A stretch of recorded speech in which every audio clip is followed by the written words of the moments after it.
envie de vous emmener en voyage. Dans les profondeurs de votre puissance, car être sur Terre aujourd'hui est un cadeau. C'est une main qui se tend pour réintégrer votre divinité, pour connecter à votre vérité. Tous les miracles sont à notre portée aujourd'hui. La croissance et la conscience sont accessibles maintenant. Shift You, c'est un espace pour les visionnaires qui relie évolution et nature. Merci de votre écoute. Bonjour Amel, bienvenue pour cet épisode ensemble. Je suis ravie que tu sois là. C'est vrai que ça fait un moment qu'on se suit mutuellement. Pas si longtemps en termes de timeline terrestre, je crois, mais j'ai l'impression que on a tellement de choses à partager et on a une fibre commune, que ce soit autour du journalisme dans notre passé et toi dans ton présent, parce que je sais que tu es encore journaliste. Le podcast, l'écriture, on a quelque chose, je crois, aussi qui fait résonner chez l'une et chez l'autre pas mal de similarités. Et j'avais très très envie d'échanger avec toi depuis un moment. Et il se trouve qu'en plus tu as sorti donc ton livre qui est sorti le 8 février, Incarner une spiritualité badass. Titre qui en dit long. Super, magnifique. Très belle couverture, très belle photo de toi aussi. Il y a quelque chose vraiment, même déjà qui émane, je trouve, de cette couverture qui représente très bien le livre et qui te représente bien, je trouve. Donc, je suis ravie d'être avec toi. Merci d'avoir accepté cette invitation. Merci Mel, écoute, c'est avec un grand plaisir et en effet, comme tu le dis si bien, parfois on se reconnaît et quand j'ai vu ta vibe, toi aussi ton côté badass, la façon de te présenter au monde, de partager toute ta sagesse, notamment avec Quantum Mama, et enfin moi ça m'a parlé tout de suite. Je me suis dit mais waouh, j'adore la façon d'aborder les choses de cette façon-là, c'est génial.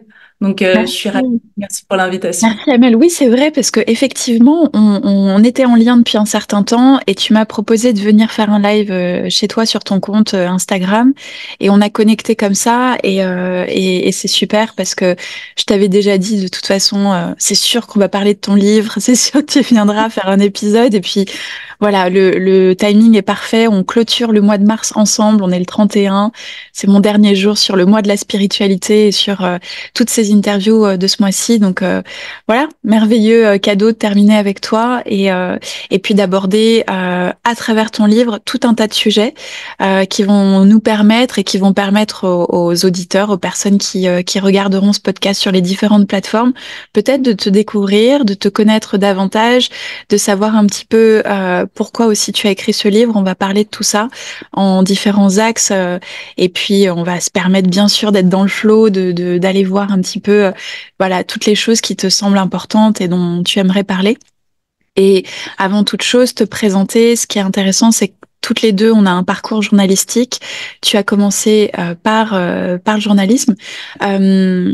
Est-ce que tu peux nous en dire un peu plus? Par quoi tu as commencé? Quelle école que tu as faite? Et dans quel média, dans quel type de média tu travaillais au départ dans le journalisme? Alors moi, j'ai toujours été à l'université, à la fac. J'ai d'abord étudié la communication des médias. Ça m'a beaucoup intéressé, surtout un cours qui était autour de la sémiologie, qui est Mm. vraiment l'analyse de la symbolique et du sens des choses, des slogans, des mots. Moi, ça me parlait beaucoup. Ensuite, j'ai terminé mon cursus à Paris, où je l'ai terminé à la Sorbonne. J'étais toujours dans la communication des médias, mais là avec un axe autour du scripting et de la scénarisation dans la filière que j'avais choisie. Et c'était une filière pro, c'était un master 2 pro, donc à un moment donné, au courant mars, fallait trouver un stage. Et moi, j'étais hyper intéressée par l'écriture un peu humoristique, tu vois, par cette Ouais. tonalité-là. J'ai vraiment pas étudié le journalisme, mais j'avais envie de partager, mais avec une nouvelle forme. Et je savais que dans le groupe Prisma Presse, il y avait voilà, toutes les plateformes, tous les magazines classiques, Gala, Voici, qui développaient leur plateforme en ligne, tu vois, leur point .fr. Et du coup, j'aurais proposé du contenu. Voilà, parce que moi au départ, ce qui m'intéressait, c'était la production et créer du contenu, mais pour la télévision. Et Hmm. après, je me suis dit, bon, on va commencer par Internet, puis on va se faire les dents, et ensuite on verra ce qui se passe. Donc j'aurais proposé des contenus, dont à Voici, en fait, ce qui a fonctionné, c'est un programme que j'avais proposé qui s'appelait Stress et paillettes, dans lequel j'incarnais moi-même une stagiaire qui, si elle arrivait des soirées people sans scoop, elle était virée. Donc je demandais directement, j'interpellais directement les célébrités, les stars dans les soirées people, pour qu'ils me filent des scoops en fait. Et tout ça était filmé. Donc j'avais fait un pilote, puis ça avait fonctionné. Et c'est comme ça en fait que je suis rentrée à Voici chez Prisma Presse. Et ensuite, des soirées, il y en a pas tous les 4 matins. Donc on m'a dit bon bah tu vas écrire des articles, Amel. Donc on m'a appris à écrire des articles. Et l'avantage que j'avais sur tous les autres journalistes qui étaient un peu conditionnés, tu vois, Sciences Po, les écoles de journalisme, voire au biberon de l'AFP, ben moi je proposais des angles hyper originaux, et donc ça plaisait. Donc j'ai commencé par la presse people et ensuite pour la presse un peu plus généraliste, pour la presse féminine et ensuite j'ai fait de la télé dans lequel je décryptais aussi des phénomènes Internet Hmm. et la radio ensuite. Donc voilà un petit peu comment s'est passé mon parcours, mais ça a toujours été parce que je proposais des sujets. J'ai jamais attendu qu'on vienne me chercher. D'ailleurs, jamais personne n'est venu me chercher, Ouais. mais j'étais toujours forte de propositions, tu vois. Ouais. Et voilà.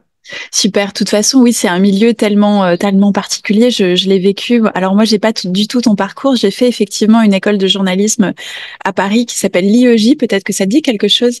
Ouais. C'est l'Institut européen de journalisme et c'est vrai que je me reconnais aussi dans tes mots parce que j'étais dans aucune case et c'est vrai que je proposais aussi, tu vois, comme toi, des choses un petit peu hors normes et je pense que c'est ce qui fait aussi que j'aime voilà ton travail, ta façon de t'exprimer et qu'on retrouve énormément dans le livre dont on va parler.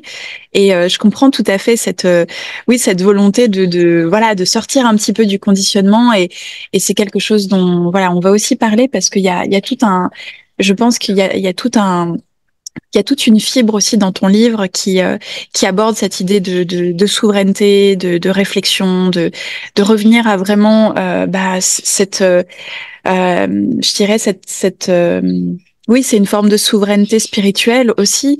En tout cas, c'est ce que je lis entre tes lignes. Donc, effectivement, le journalisme peut être très, très formaté à plein de niveaux. En tout cas, moi, ça a été pour la raison pour laquelle j'en suis partie. Mais je pense qu'aujourd'hui, il y a quand même moyen voilà, de continuer à évoluer dans ce milieu tout en balançant un petit peu des bouteilles à la mer et faire un petit peu ce qu'on a envie d'y faire. Ouais, absolument. Totalement. Mais en fait, ce qui est aussi intéressant, c'est, euh, en fait, moi, quand je suis arrivée dans ce milieu-là, je voyais pas les limites, en fait. J'en ai jamais eu, d'ailleurs. C'est là où ça a créé quelques petites frictions, en 2020, quand on était dans le Mm. contexte Covid. C'est-à-dire que pour moi, il y a jamais de sujet tabou, de limite à Ouais, pas dépasser, de trucs. Tu vois, moi, il y a, dans mon monde, dans ma perception de la réalité, ça n'existe pas. Donc en fait, ouais, ce qui pendant des années a été, si tu veux, euh, mon sel, ce qui faisait qu'on aimait bien mon ton et ma liberté d'expression, à un moment donné, ça devenait plus un problème, tu vois. ouais. Donc ça aussi, c'est vraiment la perception qu'on a des choses et c'est hyper intéressant parce que quand on regarde un enfant, en fait, il a cette âme-là toute pure, il voit pas le danger non plus, tu vois. Et je trouve que c'est important de parfois ne pas le voir. Mm. Parce que le fait de ne pas le conceptualiser, on s'en protège aussi. C'est Ouais. hyper étrange, mais garder vraiment cette ouverture, en fait. Le champ Ouais. des possibles, faut qu'il reste ouvert. Sinon, dès le départ, on se tire une balle dans le pied, quoi. Ouais, c'est vrai, c'est intéressant. Oui, je pense que être dans cette réflexion ou d'être dans cette non-réflexion, plutôt de se dire pourquoi il y aurait des limites et finalement tu te brides pas dans quelque chose qui finalement, oui, est très subjectif en fait, parce que les limites, voilà, c'est quelque chose qui n'a aucun sens profond de vérité puisque c'est basé sur des croyances humaines qui nous conditionnent au fur et à mesure et c'est ce qu'on vit dans notre société à différents niveaux. Donc finalement, pourquoi se limiter? Pourquoi se oui, se mettre un cadre qui n'a pas vraiment de fondement quand tu Et c'est réfléchis. et c'est souvent ce qui crée, tu sais, quand on dit la chance de l'outsider ou la chance du débutant, tu vois. Ouais, Ben, c'est ça, en fait. ouais, C'est justement ce feu-là. Et faut apprendre à l'entretenir parce que parfois, quand on prend de l'âge, qu'on gagne en expérience et qu'on s'est déjà fait cramer ou qu'on a ressenti la douleur ou la brûlure, eh ben, on se ferme à tout ça. Et du coup, ça demande un entraînement, tu vois, pour garder cette souplesse. complètement, ouais, complètement. Ouais. C'est intéressant parce que du coup, donc tu as ce parcours journalistique qui est, je pense que tu continues encore parce que je pense que tu es foncièrement une vraie journaliste, euh, parce que tu continues au travers de tes podcasts et tu as aussi tout un tas d'autres panaches, je sais, au travers de l'écriture, de livres et autre chose. Mais c'est vrai qu'on ressent vraiment ce goût pour cette curiosité, ce goût pour l'humain, et pour la transcendance, parce que c'est aussi vraiment le sujet de ton livre où tu parles de spiritualité, oui, mais tu parles énormément de Dieu, dont on va parler. Et je voulais te demander aussi, donc sur un plan plus professionnel, il y a le journalisme qui est en toile de fond, mais sur un plan plus personnel, toi, tu es on va dire, de culture marocaine, ou tu es né au Maroc, tu es né en France? Non, je suis née en France je suis née dans une famille voilà, de confession musulmane. Ouais. Euh, Pas très pratiquante, mais on sent que parfois on atteint des limites en fait. Tu vois, dans Mm. la pensée, dans la façon d'appréhender le monde, il y a du dogme de temps en temps qui apparaît. Euh, Dans ma famille proche, hein. Ouais. Ensuite, dans la famille autour, tu vois, les oncles, les tantes, il y a beaucoup de femmes voilées, il y a beaucoup de voilà de personnes qui sont très pratiquantes dans leur religion.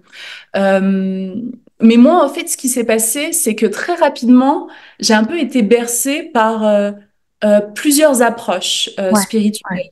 Euh, Mes parents ont toujours voulu me mettre dans des écoles euh, catholiques. Quand j'allais en colonie de vacances, j'y allais avec des bonnes sœurs. Ok. Mercredi après-midi, j'allais au patronage. Donc tu vois, très rapidement, si tu veux, j'ai été nourrie par une spiritualité christique où il y avait la Ouais. Vierge Marie, ou tu vois, et ça a vachement en fait nourri ça a fait grandir en fait ma perception de ce qu'est le religieux, des différentes approches qu'on peut avoir du divin, tu vois. Mon Ouais. ouverture, elle s'est faite très jeune, à 7 ans en fait Ouais. déjà. C'est ce que j'allais te demander parce que connaissant aussi le Maroc, je sais que c'est voilà la religion musulmane est évidemment très présente et dans ton livre tu parles beaucoup de Dieu, mais tu parles beaucoup de Dieu sous forme christique. Tu parles aussi bien sûr de toutes les spiritualités orientales.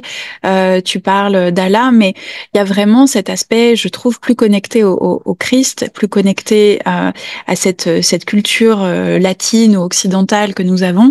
Et c'est vrai que c'est intéressant, voilà, avec tes propres racines, où je sais, dans un pays qui n'est pas nécessairement ouvert à ça. Ouais, mais de toute façon, tu vois, tous les textes antérieurs au Coran sont validés par le Coran. Donc, Mm. c'est ce qui est intéressant, c'est-à-dire par le prisme de ma propre communauté, je peux pas être désavouée en fait, Ouais, tu vois, parce que Jésus est aussi un des prophètes, tu vois, et ouais, ils sont égaux avec le prophète Mohammed. Donc, en fait, c'est ce qui est intéressant aussi, c'est ouais. que ça reste globaliste. Après, je pense que c'est vraiment une question de fréquence et de ressenti. Et Mm. finalement, quand on commence à se connecter à plusieurs textes, à plusieurs approches, on sent en soi, quand il y a quelque chose qui s'ouvre, on se dit, ah, ça me parle. Ouais, Ça, et moi, ce que j'adore, tu vois, j'en parle dans mon livre, c'est les punchlines du Christ, en fait. C'est ouais, l'incarnation de ce sage, de ce prophète qui est totalement badass, en fait, qui est ouais, antisocial, qui a les Romains sur le dos, qui a tous les aspects, tu vois, de la société de l'époque contre lui. ouais. Et il y va quand même. Et ça, j'adore. Complètement. C'est vrai que aujourd'hui on en parle beaucoup parce que c'est très très présent dans notre société. J'en suis convaincue. Moi-même, voilà, il y a eu pour moi un réveil au Christ qui s'est fait de manière extrêmement inattendue. Pour autant, contrairement à toi, je n'ai pas eu du tout des transmissions catholiques ou chrétiennes lorsque j'étais enfant. Et pourtant, Tu vois, il y avait presque même un rejet qui s'est transformé en amour, tu vois. Il y avait une méconnaissance et une forme de rejet parce que dans ma famille, on était complètement athées. Et c'est vrai que du coup, finalement, je crois que ces dernières années, ça m'a donné encore plus envie de me connecter à cette dimension sacrée du divin et à plonger dedans d'une autre manière que la tienne. Mais aujourd'hui, c'est vrai que quand on parle du Christ, de conscience christique, d'autant plus là en cette fin du mois de mars, ça a été extrêmement intense parce qu'on parle bien sûr de tout ce pan de l'histoire de crucifixion, de résurrection, avec cette symbolique extrêmement forte qu'on vit. Je sais qu'on va en parler après parce que c'est un sujet qui est très très important aussi, je pense, dans notre société actuelle. Mais avant toute chose, euh, pourquoi ce livre et comment est née cette idée de ce livre? Euh, alors ça a été un concours de circonstances en fait. Ce qui s'est passé, c'est que clairement le projet du livre était sur mon visual board de l'année 2023. Ok. Il était là, il était bien présent, il avait l'écusson best-seller dessus. Toutes les personnes que j'accompagne tu sais, j'ai un workshop sur la Ouais. manifestation et la visualisation créatrice, en sont témoins. Voilà, parce que je leur avais présenté mon vision board en début d'année. Donc c'était là, c'était présent, mais j'avais pas vraiment encore d'idées, tu sais, de plans ou voilà, je m'étais dit, tiens, j'aimerais bien, ça fait 4 saisons que j'ai le podcast, j'ai rencontré plein de gens, j'ai grandi dans ma perception du monde, j'aimerais bien le partager sous un format livre. En fait, ce qui se passe, c'est que donc au mois de janvier, donc de janvier 2023, je suis approchée par une de mes abonnées que j'ai déjà rencontrée physiquement parce que quand j'ai changé de vie en 2021, j'ai vendu 90% de mes possessions et elle habitait aussi à Boulogne, donc elle était venue, on s'était vu, elle avait acheté tout mon stock des livres d'Omran Mikhail Ivanov, la collection qui a plein de couleurs et du coup ça fait un Mhm. bel arc-en-ciel comme ça. Donc j'avais remis mon arc-en-ciel. C'est hyper beau parce que elle m'a rendu une partie de cet arc-en-ciel en me connectant avec la directrice des éditions aux éditions Erol. Euh, J'avais rendu un petit service. Elle m'avait dit, écoute, Amel, moi aussi, j'ai envie de te rendre ce que tu m'as apporté. Si un jour tu as envie d'écrire un livre, je connais. Euh, Joanne, aux éditions Erol, qui pourra lire ta proposition, tu vois. Et là, je me dis, c'est incroyable parce que ça vient comme ça, tout simplement Super. Mm. et naturellement. Et donc, je laisse passer quelques semaines, je réfléchis et je fais 2 propositions. Et ensuite, on se rend compte que je peux fusionner les 2 propositions et que là, ça va faire un super projet. Et c'est comme ça que incarner une spiritualité badass est né. En fait, je me suis dit, oui, ça, c'est vraiment mon ADN, c'est vraiment mon approche. Et je pense que je sens que c'est aussi lié avec ce que le monde est en train de traverser, en fait, qu'il y a quelque chose qui est vraiment interconnecté entre le macro et le micro, et ça a du sens. Et ça a plu. Et voilà, et très rapidement, courant de l'été dernier, bah, j'ai écrit le livre. Et ça a été une super expérience, ouais. Ça m'a reconnecté Ouais. avec l'écriture, vraiment l'écriture sur le long, parce que j'avais déjà écrit un livre en 2016-2017, un livre de décryptage de la communication et de la politique de Georges Clooney. Donc on voit que c'est un Ah, peu différent, mais c'est aussi intéressant parce que j'ai développé aussi intuitivement beaucoup de choses dans ce livre. J'avais commencé à écrire depuis un prisme au-delà du mental sur ce livre-là. Mais ça avait été une déception pour moi parce que à peine le livre sorti, ma maison d'édition nous avait pas prévenu, c'est un livre que j'ai coécrit, nous avait pas prévenu mais à déposer le bilan. Donc en fait, j'ai ah jamais ouais. gagné 1 euro sur les ventes de ce livre, qui a eu une promotion incroyable parce qu'on a été en couverture du Vanity Fair en France, en Amérique latine, en Italie. Les droits ont été traduits en Italie aussi. Enfin bref. D'accord. Donc, si tu veux, j'avais une blessure, Ouais, une ouais, blessure ouais. émotionnelle et égotique sur l'écriture. Et là, de me rendre compte que j'étais accompagnée par des femmes qui comprenaient mon propos, qui allaient vraiment avoir le rôle d'accoucheuse, voilà, qui étaient Oui. ouvertes à toutes mes propositions. Je pouvais parler d'ayahuasca, je pouvais parler de plein de sujets. Et j'étais là, oh mon Dieu! Et ça m'a Ouais. guérie, en fait, avec l'écriture, Ouais, ouais. je comprends. Tu dis, tu parles effectivement de la symbolique de la grossesse et c'est ça, j'allais te dire, c'est comme un projet avorté qui, voilà, qui est pas complètement arrivé au monde et qui effectivement laisse une forme de tristesse, de frustration, de déception, tout ce que ça peut impliquer. Je comprends tout à fait. Et le fait que tu le verbalises, j'ai vraiment senti, tu vois, là, mon corps Ouais, j'ai eu, car lâché. ouais, qui a relâché, On a donc eu des merci. frissons aussi. Merci.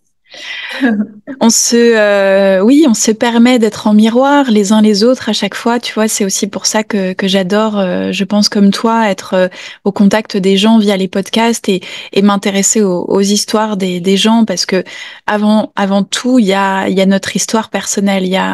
Voilà, il y a ce qui parle, il y a ce qui nous permet, bien sûr, d'être transcendé parce que je crois que on partage cette vision-là. On passe par le personnel pour aller au transcendant, pour aller au collectif, pour, tu disais tout à l'heure avant qu'on se retrouve à l'antenne en vraiment en enregistrement que ton livre était plus intelligent que toi, c'est rigolo.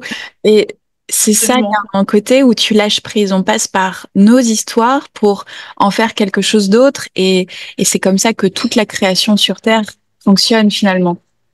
Ouais.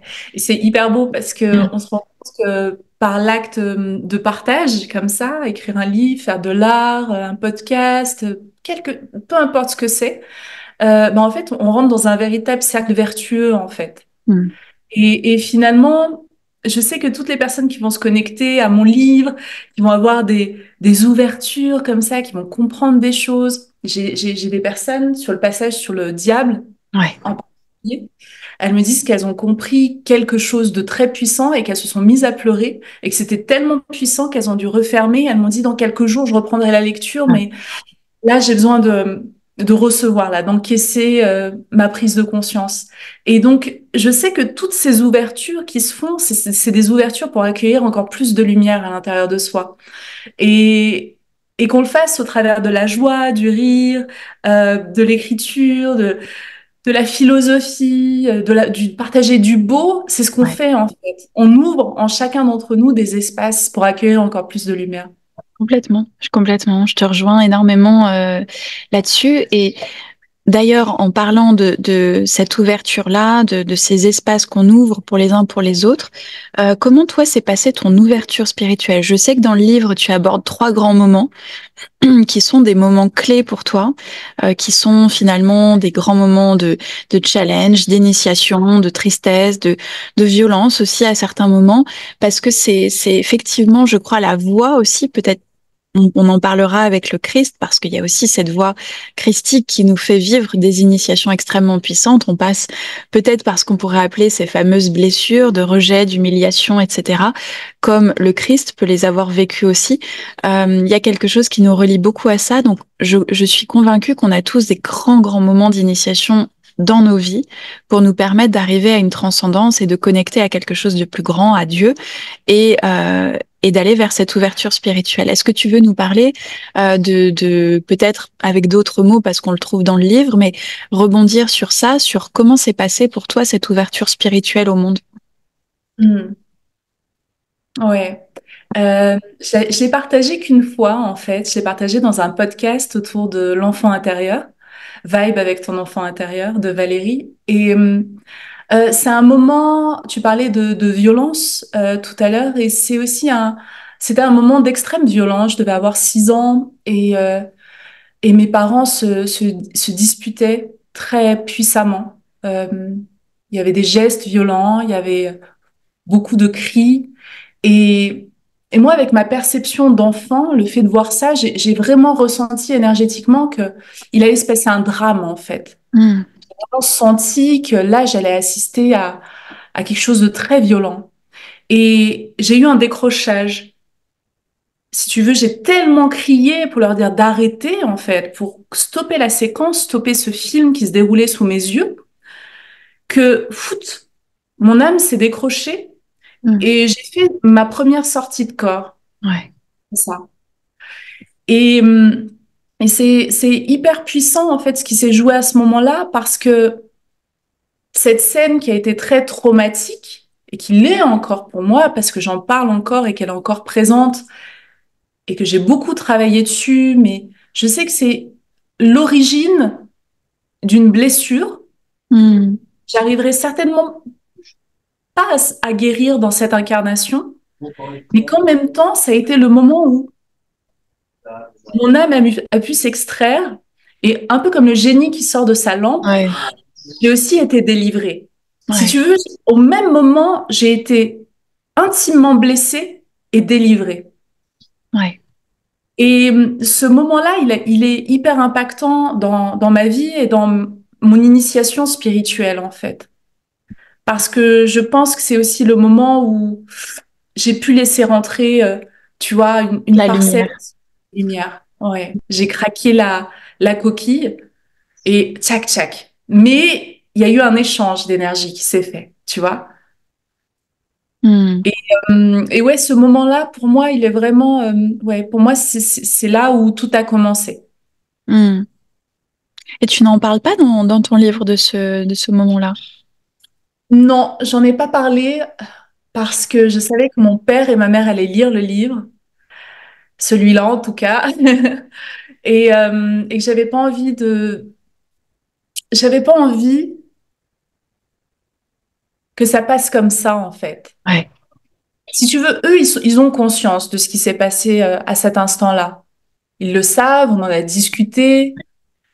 Euh, il y a pas mal de gaslighting qui s'est fait aussi dans cette conversation parce que pour eux, c'était pas si grave, et c'était ouais. pas, c'est ma perception d'enfant. Alors que la scène s'est répétée, répétée, répétée ensuite, tu vois, ça n'a pas été qu'une fois. Donc, mais ouais, j'avais pas envie que ce livre-là, il ait cette empreinte-là pour eux, tu Ouais, vois. J'en parlerai certainement d'une autre façon ouais. dans un prochain livre. Mais là, ouais, ça a été une vraie question, hein. Tu sais, on se pose beaucoup de questions quand on écrit un livre Ah comme ça. oui, Quand c'est le vrai premier sur cette quête complètement. initiatique. Et ouais, là, non, c'était pas dans celui-là. C'était pas dans celui-là. Parce que Ouais. oui, effectivement, tu parles donc de cette ouverture spirituelle. Il y a l'ayahuasca qui est très présent dans ta vie et qui est, voilà, qui est aussi une source d'éveil pour toi. Et je crois qu'elle est encore actuelle parce que tu fais régulièrement des retraites ou même des retraites en silence. Mais tu parlais effectivement de ces trois grands, événements majeurs de ta vie. Il y a eu une rupture, il y a eu la maladie, voilà, le fait de voir, de vivre la maladie de manière très proche, et puis cette rencontre avec l'ayahuasca dont tu parles. Et il y a aussi ce passage où tu parles de toi enfant en tant que baby chaman avec cette ouverture de conscience autour d'un animal. Je crois que c'est un oiseau que t'as ce lien qui se crée et tu découvres tout un tas de choses qui, voilà, je pense qu'effectivement, il y a des moments majeurs comme ça dans notre vie qui vont nous ouvrir à quelque chose. Ouais, complètement. Et tu sais, ces moments magiques, je me rends compte qu'en fait, ils ont lieu quand on est vraiment avec soi-même. Je pense que si j'avais eu un iPad à cet âge-là, j'aurais Ouais, pas vécu cette ouais. expérience. C'est probable, c'est très probable. Je serais Ouais, pas sortie dans le jardin au petit matin, tu vois. Et ouais, c'est le silence, c'est la solitude. Ma petite sœur était pas encore arrivée à ce moment-là, donc j'étais vraiment voilà fille comme ça, fille unique. On avait déménagé au Maroc et dans un nouvel environnement, nouveaux camarades de classe, nouvelle langue, tu vois tout ça. Et donc j'avais beaucoup, tu vois, de moments comme ça où j'étais avec moi-même. Et c'est vrai que ce matin-là, oui, je découvre un oiseau qui tombait de sa branche ou attaqué par un chat, je sais pas vraiment, mais il est là, il est mort, donc je le prends dans mes mains. Et intuitivement, j'ai jamais été initiée à des rites de nettoyage, à des ablutions, des choses comme ça. J'ai jamais vu personne faire ça. ouais, Et je me rends compte que c'est ce que je dois faire pour lui. Et donc je le rince et je lui fais un linceul avec du sopalin, des Kleenex et je prie pour lui et je vais l'enterrer en fait. ouais, Et cette image-là, elle m'est revenue assez récemment, en fait. Ce souvenir m'est revenu assez récemment. Je me suis rendu compte que oui, je faisais tous ces gestes-là avec beaucoup de délicatesse, avec mes petites mains et tout, et beaucoup d'amour. Et c'est aussi pour ça que je sens que j'ai un lien très particulier avec la mort aussi. hmm, Il y a un passage dans le livre où je dis plus de coach de mort et moins de coach de vie. Et parce que je sens qu'il y a quelque chose en moi, il y a une fréquence qui est aussi amenée à aider les gens à mieux comprendre et Mhm. mieux appréhender ce passage. Ouais, ouais, c'est intéressant. Euh, Parce que tu parles là de la mort, tu parles aussi du diable, et alors tu écris deux choses que j'ai notées qui résonnaient parce que bien sûr c'est aussi des choses qui permettent de comprendre vraiment, je crois une relation à soi, une relation à Dieu. Si tu souhaites découvrir Dieu, apprends à te connaître toi-même. Et c'est vraiment aussi ce que disent les stoïciens, c'est vraiment en anglais se know thyself, se connaître soi-même, connaître l'Esprit Saint qui est à l'intérieur de nous. Euh, Dieu utilise le diable pour accomplir son grand projet d'expansion de la conscience.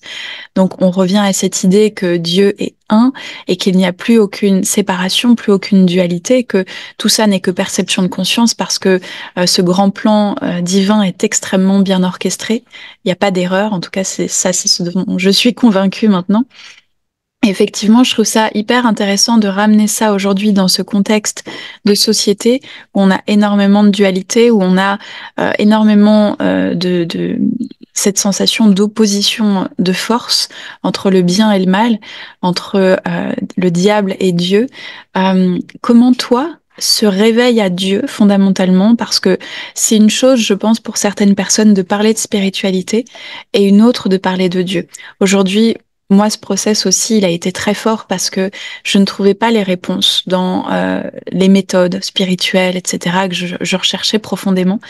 Et il a fallu que voilà, que j'en arrive à tout un tas de choses qui m'ont permis de comprendre qu'en fait, le mot que je cherchais, c'était Dieu, et de réaliser que dans ce mot, on pouvait vraiment inclure cette unité profonde.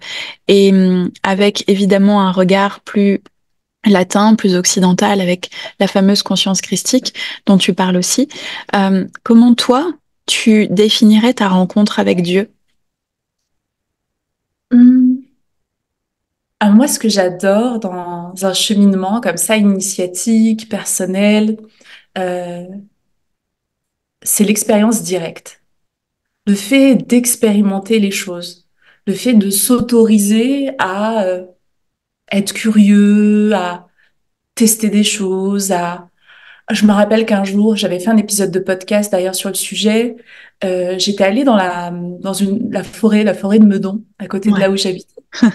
Je voulais dépasser une de mes peurs qui était de me retrouver la nuit tombée seule dans une forêt. Je voulais Hmm. dépasser cette peur. Et donc, j'étais arrivée, c'était l'hiver, hein. J'étais arrivée vers les coups de 16 heures et j'avais trouvé un endroit où j'avais commencé à méditer, j'avais trouvé des beaux arbres, de la mousse et tout, c'était confortable. Et je suis restée là et j'ai laissé vraiment le jour décliner, décliner, décliner, décliner, décliner. À un moment donné, il fait nuit noire. Ah, je suis dans la forêt. Et là, je dois commencer à me gérer, en fait. J'entends le hibou, j'entends des choses qui bougent. Et je me remets en méditation et je me reconnecte et je me sens bien. Et ensuite, je m'allonge, en fait, et je vois la cime des arbres et je me sens toute petite et je me sens bien. Je me sens étrangement bien. Et là, il y a vraiment un truc comme une chape de plomb qui s'est retirée et j'ai l'impression de fusionner vraiment. J'ai l'impression que l'esprit de la forêt, l'esprit des arbres me récupère, tu vois, me coucoune comme ça et ah, enfin, t'es là. Et je me sens super, super bien. Et donc ensuite, j'en profite pour enregistrer quelques passages de mon épisode avec le bruit des vents, du vent et tout ça, tu vois, en étant dans la forêt. Et je partage tout ce que je ressens.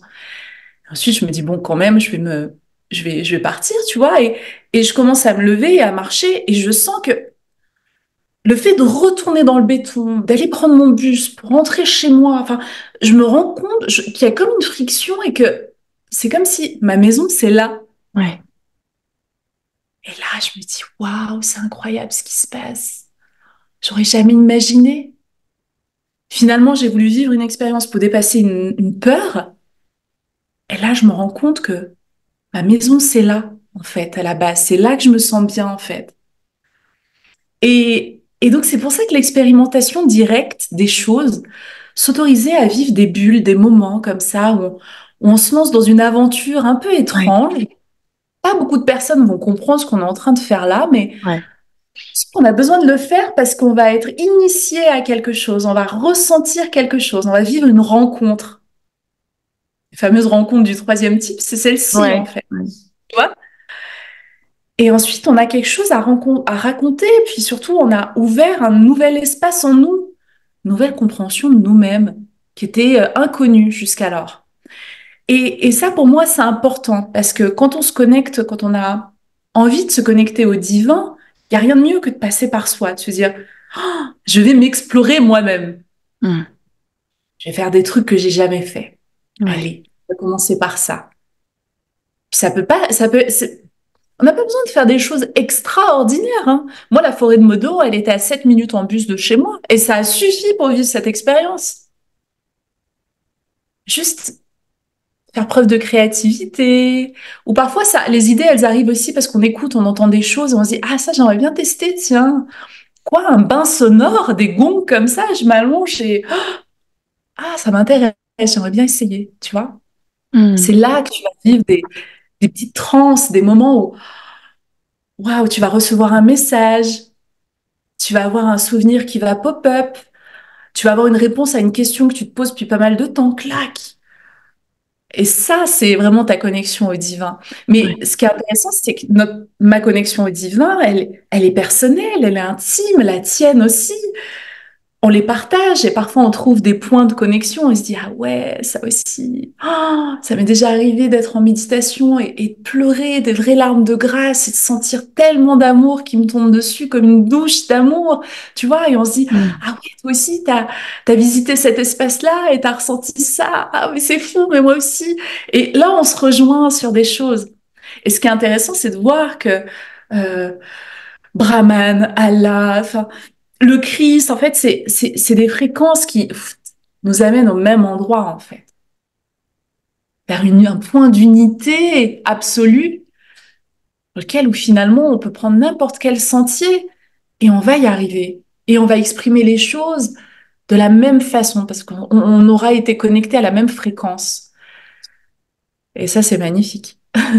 Ouais. Parce que finalement, c'est nous. Tu vois, tu rappelles de se connaître soi-même et d'expérimenter, d'aller dans le monde pour se connaître au travers de cette expérience mystique que tu vis dans la forêt de Meudon. Effectivement, on n'a pas besoin d'aller forcément très loin. Oui, ça peut se passer dans un pays exotique, mais pas forcément et pas nécessairement. Et je trouve ça magique parce qu'en fait, oui, la reconnexion à soi, à plus grand, à la transcendance, à Dieu, à l'unité, se fait dans le quotidien et se fait par l'expérimentation de la vie elle-même. Donc ça rappelle, ça pose aussi les choses, de se dire, vous n'avez pas besoin d'aller vivre une expérience incroyable à l'autre bout de la terre pour vous connecter à vous-même, faire une rencontre divine et vous mettre dans cette puissante force qu'est le divin qui vit en nous, quoi qu'il arrive. Totalement. Ça me fait aussi penser à, dans une forêt aussi à côté, entre ici les Moulineaux et Boulogne, il y a une petite île et il y a une forêt. J'ai oublié le nom de ce bois. Euh, et il y avait un arbre qui s'appelle Marius. Il m'a lui-même donné son nom. Je lui ai demandé, il m'a répondu. Ok. Et Marius, ça a été vraiment un élément central en fait de ma survie des derniers mois en région parisienne. C'était vraiment lui qui me soutenait psychologiquement. Ça a été mon meilleur thérapeute. Hmm. Et je me rappelle que quand j'ai déménagé, quand j'ai quitté la région parisienne pour voyager au Pérou, au Mexique, et je savais que j'allais pas revenir ici pour y vivre, je suis allée dire au revoir à Marius. Et j'étais hyper touchée parce que c'était vraiment un maître arbre qui m'a beaucoup, beaucoup soutenue. Et même là, tu vois, j'en parle, tu vois, tu peux se dire, mais elle est complètement tarée, elle parle d'un arbre. Ouais, parce que c'est un ami, en fait, tu vois. Et j'étais connectée à lui et je lui disais au revoir, tu vois, et j'étais triste et tout. Et j'ai reçu, en fait, par transmission, quelque chose de tellement beau que tu sais que ça peut pas venir de ton mental, en fait. Ça peut Ouais. pas venir de toi. Ça vient vraiment de quelque chose de beaucoup plus grand. Et tu vois, je pleure en parlant de Marius. Il me manque. La prochaine fois que je remonte en région parisienne, il faut que j'aille le voir. Ouais. Et en fait, il m'a transmis quelque chose qui est en plus biologiquement réel, qui est prouvé par la science en plus. Mais moi, je le savais pas à ce moment-là. Il m'a dit, tu sais, peu importe où tu te trouves sur Terre, quand tu te connecteras à n'importe quel arbre, je le ressentirai et je saurai que c'est toi. Waouh. Tu vois? Et c'est tellement beau, c'est d'une pureté, c'est d'une poésie. Tu sais que ça vient de d'ailleurs en fait. Ouais, Et ça, c'est les choses qui, tu vois, qui me bouleversent. Tu vois, je pouvais te parler de la scène traumatique de mon enfance. ouais, Tu vois que je peux en parler tranquillement, mais parler cette beauté, cette intelligence incroyable, tu vois, de la nature, ça, c'est Dieu, ouais, totalement. Tu vois, ouais, c'est divin et on peut aussi voir ces arbres immenses comme des antennes qui sont plus ouais, grandes que nous et qui du coup captent plus que nous aussi, tu vois. ouais. Ils captent beaucoup plus haut que nous et du coup ce qui descend, ce qu'ils ont la capacité de nous transmettre est d'une beauté incroyable. Ouais. Bah, Mel, il faut que tu viennes vivre au Costa Rica parce que là, la nature, tu en as partout, vraiment. Et ouais, c'est ce que tu dis, Dieu est dans la nature et je pense que ton rapport à la nature, il est très puissant. Tu parles de cet arbre, tu parles de Marius, tu parles de voilà de tes expériences avec l'ayahuasca et puis de cette forêt. Il y a quelque chose qui est aussi qui pour toi est lié à ça et peut-être qu'il ne se serait pas fait autant avec ce contraste de la ville, ce contraste, tu vois du béton, il y a quelque chose aussi qui peut, malgré toute chose, dans cette espèce tu vois, de déconnexion aussi à notre nature, parce qu'on est beaucoup à avoir vécu en ville ou à vivre, pour certains encore en ville et dans des grosses villes, je pense que ça peut aussi contribuer à ce désir profond de trouver une transcendance ailleurs, parce que c'est notre nature, en fait, tout simplement, d'être au contact de ce qui a été créé par cette magie divine et voilà, cette interconnexion entre nous, entre le vivant à tout niveau. Absolument. Absolument, parce qu'en plus, ce vivant, en fait, la nature, elle a une capacité, tu sais, non seulement elle nous transmet des messages, elle peut nous enseigner. Tu vois, c'est la meilleure des écoles, finalement. Observer la nature et tu te prends que des masterclass, en fait. Tu Ouais, comprends plein de choses, quoi. Et elle a aussi cette capacité à nous guérir, à nous réharmoniser, tu vois, à nous réaligner, à prendre les charges, tu vois, qui nous desservent pour nous. Et, euh, Et ça, il y a rien d'autre d'aussi puissant que la nature, en fait. Parce que c'est le divin en transmission directe. C'est le ouais, divin sans mental, sans ouais, blocage, tu vois, sans croyance limitante. Et ça, on a beaucoup de chance. Et c'est vrai que quand on vit dans la ville, moi, je l'ai ressenti vraiment intensément les derniers temps parce que je pense que j'avais eu une ouverture qui faisait que j'avais ce besoin, en fait, d'être connectée, d'avoir plus de soleil, plus de lumière. ouais, Et en fait, c'est comme si j'étais une plante qui avait changé. J'étais passée de plante d'intérieur qui a pas besoin ni de soleil, ni d'eau, à une plante grasse qui a vraiment besoin de ça. Voilà, j'ai muté ouais, comme un Pokémon. Et c'est vrai que l'image que tu as donnée tout à l'heure de la ville et du goudron, comme ça, cette croûte de goudron, moi, je me rappelle d'un moment, le dernier été que j'ai passé à Paris. J'avais passé un mois complet au Maroc à déambuler, mais vraiment dans la pampa, hein, dans la nature, en djellaba ample, pieds nus, un bun sur la tête, à jouer avec le chien dehors, être dans la nature, vraiment. Et je me rappelle que j'étais rentrée à Paris, comme ça, d'un coup, passée de pieds nus connectés aux montagnes de l'Atlas, au goudron, tu vois, de la région parisienne. Et je me rappelle que j'allais chez ma pédicure pour refaire mon vernis. Et j'étais en claquette et je marchais. Et là, j'ai eu une vision. J'ai vu comme des racines qui sortaient de la plante de mes pieds. hmm, Et vraiment, j'ai eu la vision en marchant, hein, 10 minutes. Les racines, et qui cherchaient où s'ancrer. Et il y ouais, avait que du béton. Et elles étaient comme ça. Et il y avait rien, en fait, pour, tu vois, s'engluer dans la terre. Et cette vision, vraiment, elle m'a angoissée. Et je me suis rendu compte que, bah ouais, là, j'étais revenue dans la ville de plomb et de béton et que je pouvais plus, en fait, être connectée. ouais, Et ça a été quelque chose qui m'a vraiment, ça a été un clic, en fait. Ça a été ouais, un vrai clic de me dire, ouais, non, là, si je reste ici, je vais m'amoindrir, en fait. Je vais me dessécher. ouais. Et je pense que c'est ce qu'ont ressenti beaucoup de personnes ces dernières années quand tous les confinements successifs ont commencé. Il y a eu ce retour par cette contraction énorme qu'on a vécue au niveau euh, mondial, gouvernemental et à tout niveau.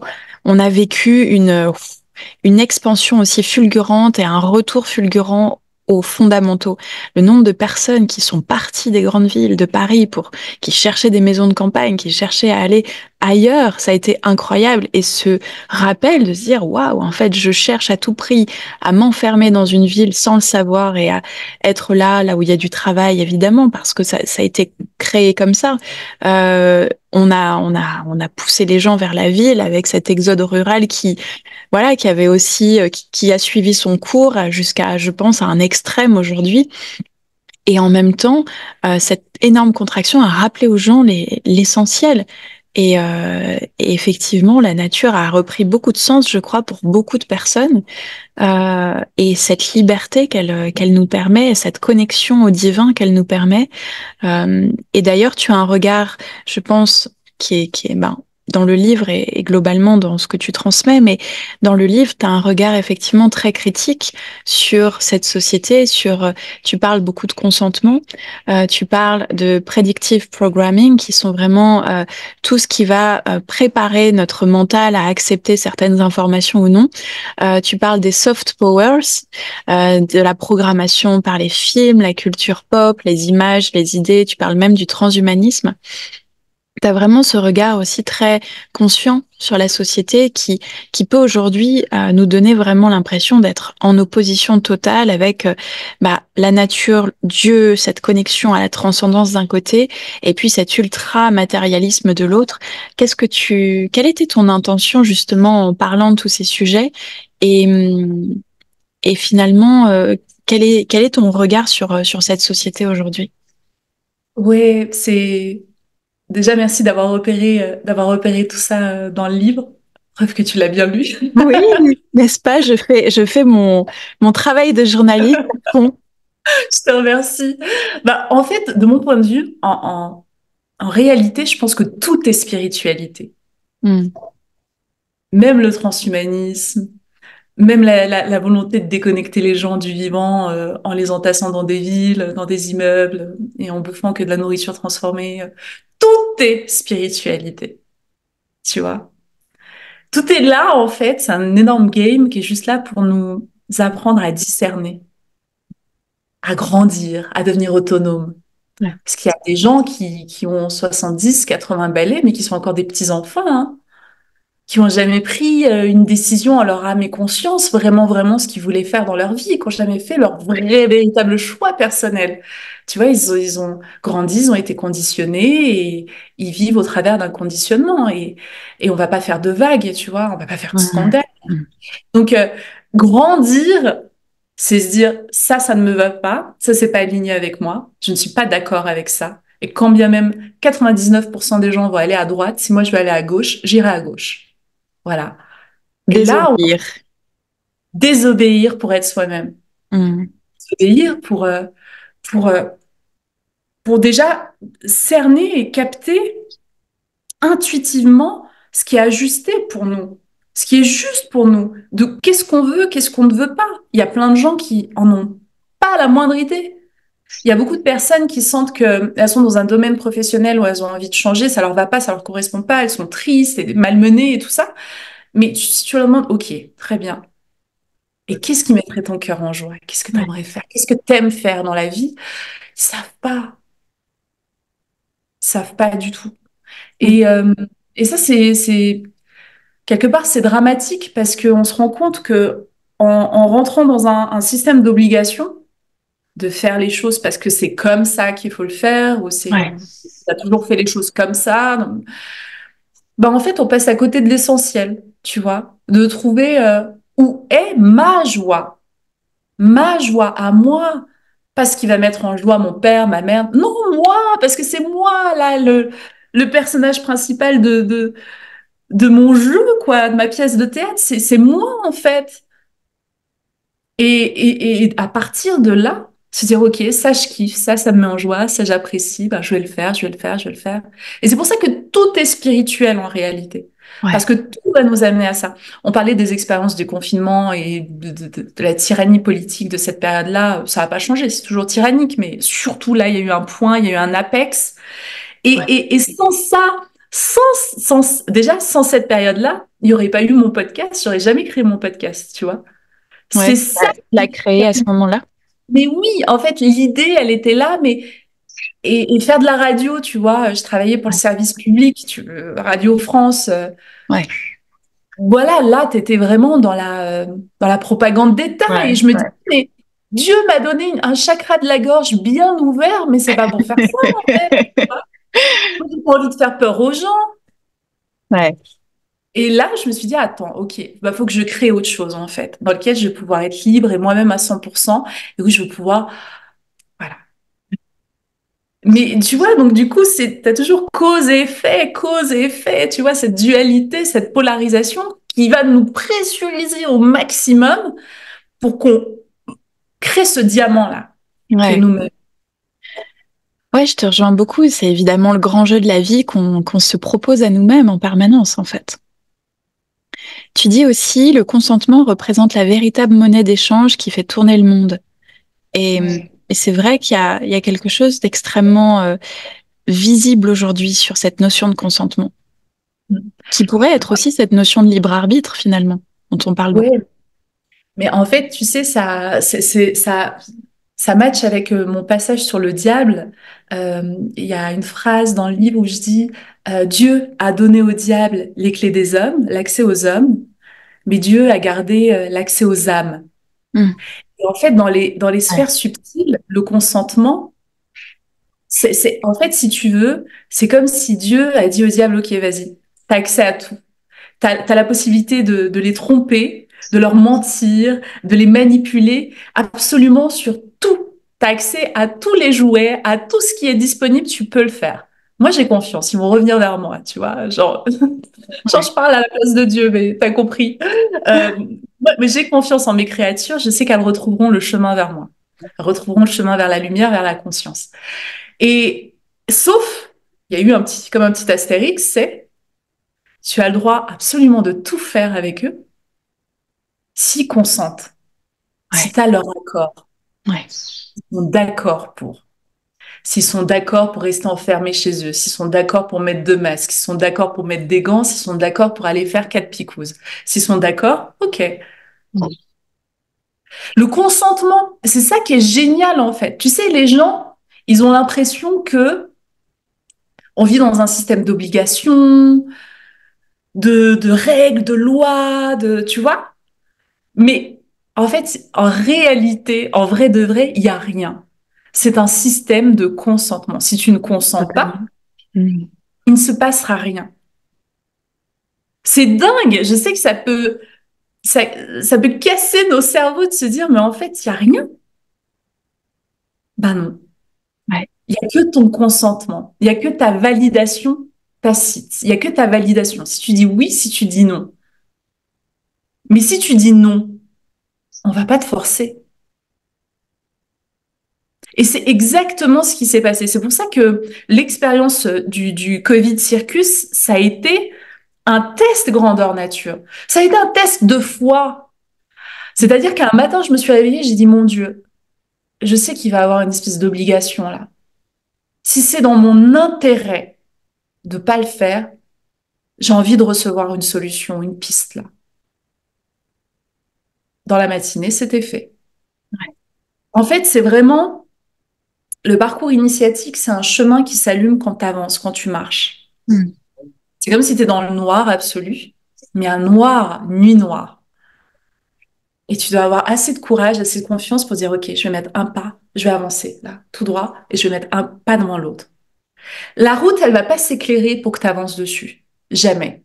C'est pour ça qu'il y a beaucoup de gens qui attendent de l'aide, une aide extérieure, un sauveur extérieur, une assistance extérieure, se marier avec un homme qui voilà, financièrement va pouvoir tout gérer pour elle, leur offrir en fait enfin cette vie de princesse. De l'extérieur. Mais non, en fait, fais un pas, toi, avance, éduque-toi, développe, je sais pas, ton éducation financière, comprends. lance un business, lance un deuxième, vois, avance, et tu vas voir, ça y est. Toi-même, sans t'en rendre compte, tu vas te rendre compte que tu sais faire du vélo sans roulette. Hmm. Toute seule, comme ça, tu vas, mais je m'en suis même pas rendu compte.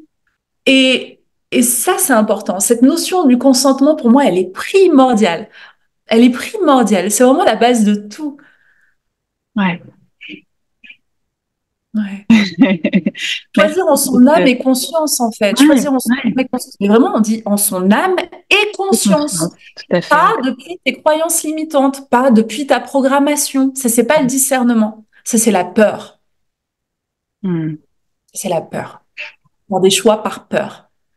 Pas faire des choix parce que ça nous met en joie, parce que c'est juste, parce que ça répond à mes valeurs cardinales. Parce que je sais que c'est ça. C'est étrange, je peux pas l'expliquer. Personne n'est d'accord avec moi dans ma famille, mais je sais que c'est ça. En moi, je le sens. Tu vois, c'est le consentement. Hmm. Notion extrêmement importante, effectivement, dans notre société aujourd'hui. C'est Ah, primordial. ouais. Ouais, c'est Ça primordial. remet les pendules à l'heure, hein. Ouais. Mais même quand on ressent, même dans la sphère intime, même dans le couple, même au travail, même si parfois on subit des choses, on entend des choses, on a des remarques qui nous viennent et parfois c'est des petites déflagrations, tu vois, on se dit ah mais c'est rien, c'est pas grave, je vais pas me bloquer sur ça, mais à l'intérieur de nous, c'est énorme parce que ça appuie sur un bouton qui, comme un effet domino, où il y a eu plein de fois, tu vois, le même Ouais. pattern et là, on n'y arrive plus. Et simplement, tu vois, se dire là, je suis pas d'accord. Parce que le consentement, c'est tacite aussi. Tu peux consentir à te faire insulter ou malmener, voilà. Et tu vas rien dire et bah, tu t'as donné ton consentement. Hmm. Et ne pas donner son consentement, c'est dire non, là, je suis pas d'accord avec ce qui se passe. Ouais. J'ai besoin que tu m'expliques en fait d'où ça vient. Ouais. Pourquoi tu dis ça? C'est c'est vraiment en fait, c'est des micro-consentements du quotidien qui amènent au grand consentement qui libère l'âme après. Ouais. Et c'est vrai que c'est super important. Ça me fait réfléchir. Tu sais, il y a aussi peut-être dans ce milieu spirituel quelque chose à l'inverse qui est venu maintenant alimenter l'idée que de peut-être mal compris en fait de cette phrase tout est parfait, peut-être dans cette idée de la vie est parfaite donc j'accepte tout. Euh, il y a vraiment cette idée-là qui peut être véhiculée, je trouve, tu sais, de vraiment de ne plus se poser de questions, de se dire si je suis dans une démarche spirituelle, peut-être parfois à l'extrême, ok, la vie me propose ça, j'accepte tout. Je ne dis plus non, je ne dis plus oui, je me laisse porter. Et ça peut peut-être être aussi un tu vois, il peut y avoir une forme de conditionnement, j'ai trouvé aussi dans ce milieu de développement personnel qu'on peut avoir à différents niveaux, parce que pour moi, cette phrase de tout est parfait, ça veut pas dire ça. Ça veut pas dire j'accepte tout. Ça veut dire je reconnais que cette expérience est parfaite pour me faire aller là où je dois aller. Et en ayant compris aujourd'hui que notre destination, c'est ce divin que nous sommes. C'est l'origine et la destination, c'est ce que je dis toujours aussi, et qui permet vraiment de nous faire réaliser ce que nous sommes profondément. L'idée, c'est pas d'accepter tout dans le sens humain des choses, mais d'accepter ce grand jeu tout en sachant qui nous sommes. Parce que tu parlais de la lumière, tu fais beaucoup cette métaphore avec la lumière, d'avancer même s'il n'y a pas de lumière. C'est finalement cette lumière qui nous éclaire en permanence, qui est invisible à l'œil nu, mais qui est là. La lumière, c'est nous. Ouais, qui est nous. Effectivement, Ouais. nous sommes cette lumière. Et, et ça nous permet vraiment de savoir que oui, tout est parfait, parce que nous savons comment être en permanence cette lumière qui va de toute façon nous permettre d'avancer en sachant où aller et comment y parvenir au moment où on doit y aller. Ouais, c'est super intéressant. En fait, je rajouterais juste une petite couche au tiramisu dans cette Ouais. conversation, c'est que, en fait, tout est parfait quand on prend la responsabilité. Hmm. La responsabilité, c'est un mot qui est super intéressant. J'adore ce mot. Ouais. C'est responsabilité. C'est notre habilité, notre capacité à apporter la Raison. réponse juste. Ouais. Et donc, tout est parfait quand on est en capacité d'apporter la réponse juste. Ouais, On n'est pas si on prend pas, si on prend aucune responsabilité, si on dit tout est parfait, mais qu'on ne fait rien concrètement, bah, mm, c'est un grand néant, en fait. ouais, C'est OK, parce qu'en fait, le titre de mon livre, c'est Incarner une spiritualité badass. Passer par le corps, passer par les gestes, passer par les mots, passer par l'action. ouais, En fait, le tout est parfait, il a du sens que si on l'incarne. ouais, complètement, complètement. Hmm. C'est fou parce que tu parlais de la mort tout à l'heure et effectivement dans ce chemin de la spiritualité, de retour à Dieu, de retour à ce que nous sommes, à qui nous sommes, de, je pense, ton intention en fait avec cet ouvrage qui est de permettre aux gens de voir et, comme tu dis, d'incarner pleinement. On passe en permanence dans des situations de mort et de renaissance. C'est permanent pour moi, cette mort-renaissance, elle est à chaque instant, à chaque seconde, à chaque journée, parce qu'on est capable de se laisser mourir à son ego encore et encore et encore, de ce petit soi, de cet humain qui se croit séparé de tout, et renaître en permanence à cette transcendance que nous sommes fondamentalement. Et voilà, le thème, je pense, de la mort, il est aussi central sans que ce soit forcément, tu vois, cette mort physique qu'on imagine du corps humain et qui, voilà, qui fait partie du cycle, en fait, de de cette grande pièce de théâtre qu'on vit. Complètement, mais il y a plein d'actes. Et la mort, on la vit quand on met fin à une relation d'amour, relation d'amitié, quand on change de travail, quand on déménage. Euh, Tu sais, même parfois, moi, quand je fais le grand ménage et que je prends la pelle et que et que je jette, je fais, allez, ça c'est mort, ça y est, tu vois, Ouais, il y a des cheveux, il y a de la poussière, il y a... Ça y est, une énergie, l'énergie, cette énergie-là, c'est fini, on ouvre les fenêtres, allez, on accueille la nouvelle énergie. ouais. Et et en fait, je pense que c'est pour ça que c'est intéressant de rentrer en ritualisation de ces différents cycles comme ça, tu vois. Mhm. Et parce que plus on est à l'aise avec la vie, la mort, et on se rend compte que finalement, c'est les deux facettes de la même pièce et Ouais. que l'un ne va pas sans l'autre et que au bout d'un moment, carrément, ils se marient en fait, ils sont ensemble, quoi. Et, euh, et ben ça permet aussi d'accompagner les choses beaucoup plus simplement. Je suis hyper contente parce que mon livre, ma mère l'a lu ces dernières semaines et sa propre mère, du coup ma grand-mère, est en train de vivre son dernier acte. Mhm. Et, euh, et je sais que ça va beaucoup l'aider en fait. Ça l'aide déjà là à se Ouais. préparer à comprendre plein de choses et tout. Et je sais qu'il arrive au bon moment aussi dans sa vie, ce livre. Et donc, oui, être à l'aise avec ça. Je me rappelle d'un jour quelqu'un dans un live TikTok qui me demande est-ce que tu penses qu'il y a une vie après la mort? Et je lui ai répondu, mais même la réponse moi-même tu vois, m'a secouée parce qu'elle venait d'ailleurs et c'est il n'y a que la vie. Ouais. Tu vois, il n'y a que la vie. Et ça fait du bien de l'entendre, je trouve. Mhm. Merci infiniment, Amel. Je crois que c'est un magnifique mot de la fin. Euh, Merci Merci. beaucoup pour ton temps, merci beaucoup pour tes partages, pour ce livre que tu as écrit. J'ai l'impression que tu l'as écrit de manière extrêmement fluide, extrêmement inspirée. Ça sent, voilà, évident et fluide dans chaque page. Donc, je pense que tu as pris plaisir à l'écrire et que chaque personne prend plaisir à le lire de la même manière, en fait. Merci Mel, merci mille fois pour cette Avec grand conversation. plaisir. Est-ce que tu veux partager quelque chose avant qu'on se quitte?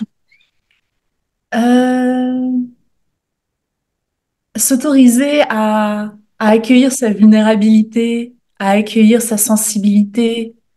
Souvent, on a l'impression que être une femme forte ou un homme fort, c'est avoir the poker face, Ouais.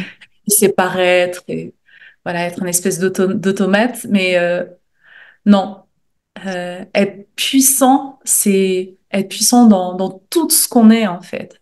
Dans toutes les parcelles de ce qui fait notre humanité. Parce que sinon, si on a une poker face, ben on est le chaînon manquant juste avant le transhumanisme et l'intelligence artificielle. Mm. Ouais. Donc là aussi, on a choisi une direction qui est pas forcément la plus transcendante. Donc ouais, s'autoriser à être soi-même sans filtre. Mm. Voilà. Merci beaucoup, Amel. Merci d'être venue.